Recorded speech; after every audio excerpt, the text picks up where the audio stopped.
Everybody, it's Julie, and this month I'm playing around with a variety of different products. Some of them are new to me, so pardon the length of this video. I hope you have a nice hot cuppa because it's going to take me a little bit to get through these, but some of them are new to me, and I just wanted to share some fun ways I found to accent my holiday cards that aren't overly time or labor intensive.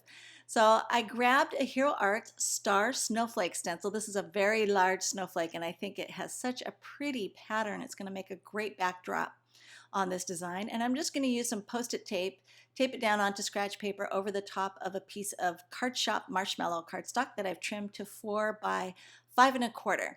And I'm shaking Hero Art's Gold Shimmer Spray. This is my favorite gold spray.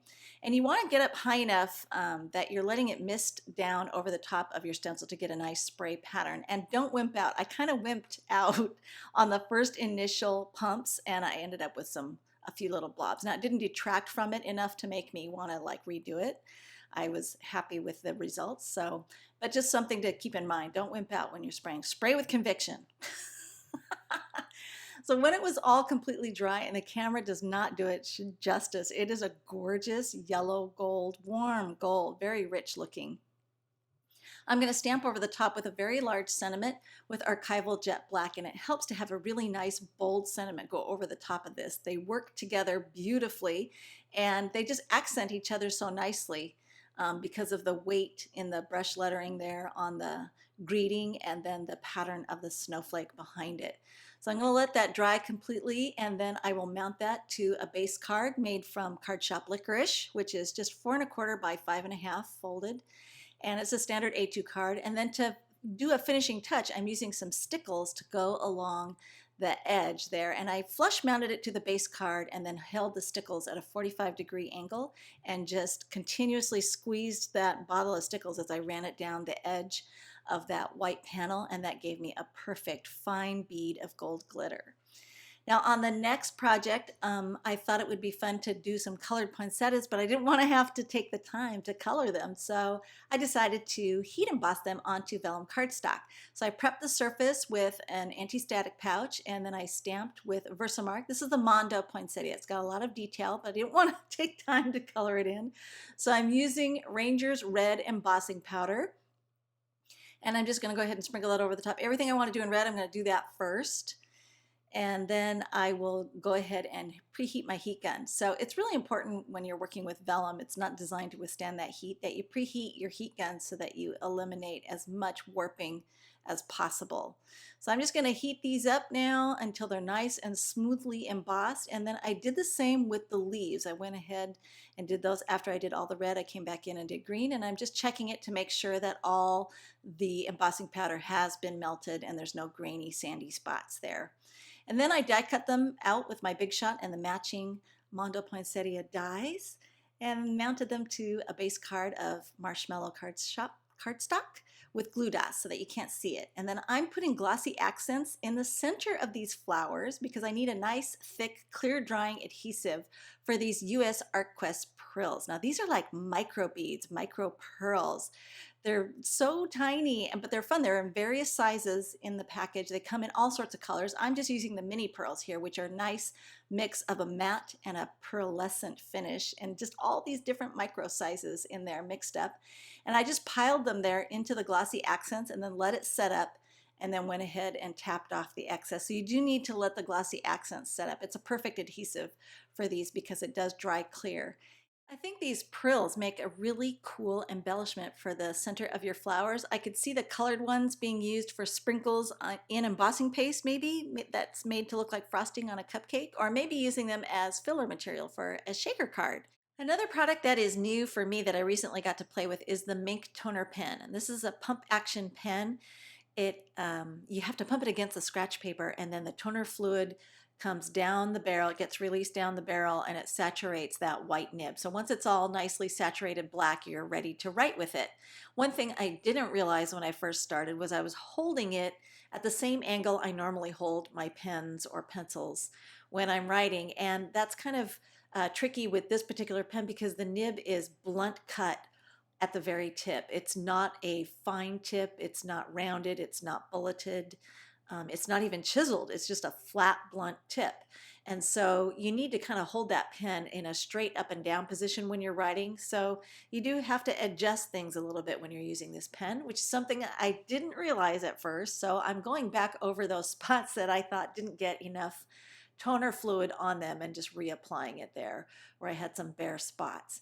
And this is not a fine tip pen, so you're not going to get a fine line per se when you're writing, but I'm okay with that. So I was a little bit concerned that my writing was not so pretty and my foiling was probably not going to look so pretty, but I decided to forge ahead and I added some of the toner reactive bits of foil just to cover the top of that. And then I made a carrier sheet out of copy paper because I'd heard online that a copy paper carrier worked really well when using the toner pen.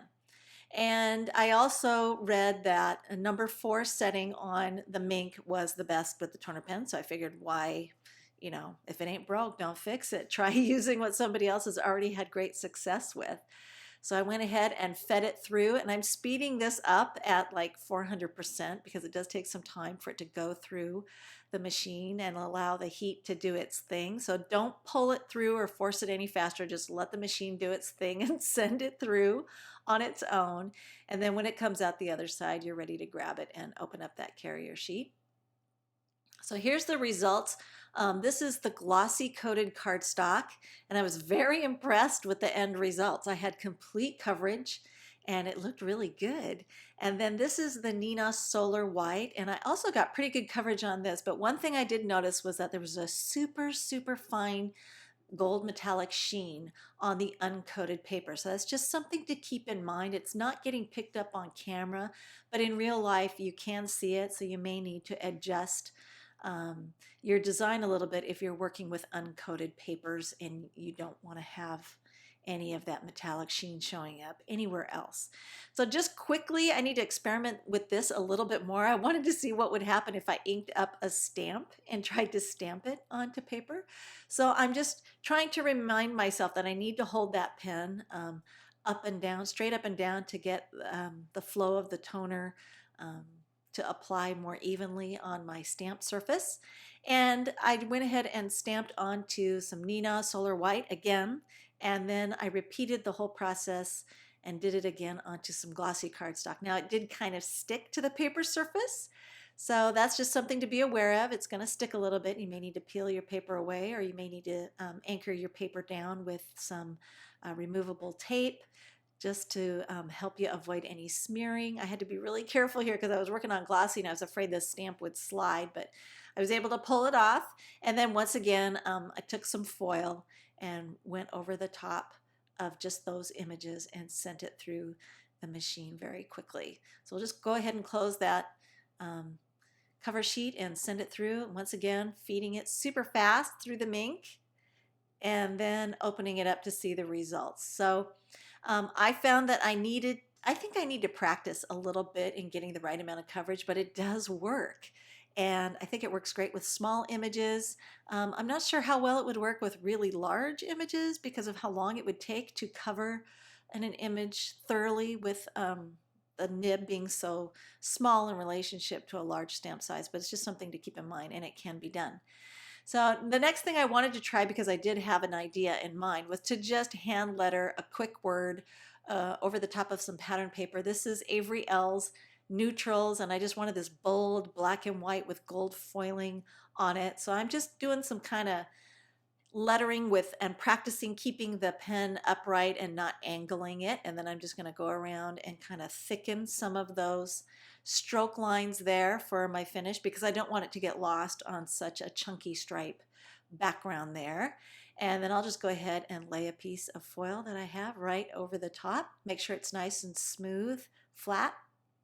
And then once again, I'm going to go ahead and sandwich it into a piece of copy paper and send it through the Mink. And I kept my settings on number 4. I didn't adjust anything. I just sent it right through on the same settings I've been using. And I thought this turned out pretty slick. There is some super fine gold sheen on the pattern paper because it's not glossy coated. But I didn't mind that. I was trimming it down anyway, and I didn't think it detracted from the design. So it's something I'm going to continue to play with, and I like the look. All the supplies are available at the In Touch newsletter. We have more still shots and further details for you to read up on, and thanks for watching.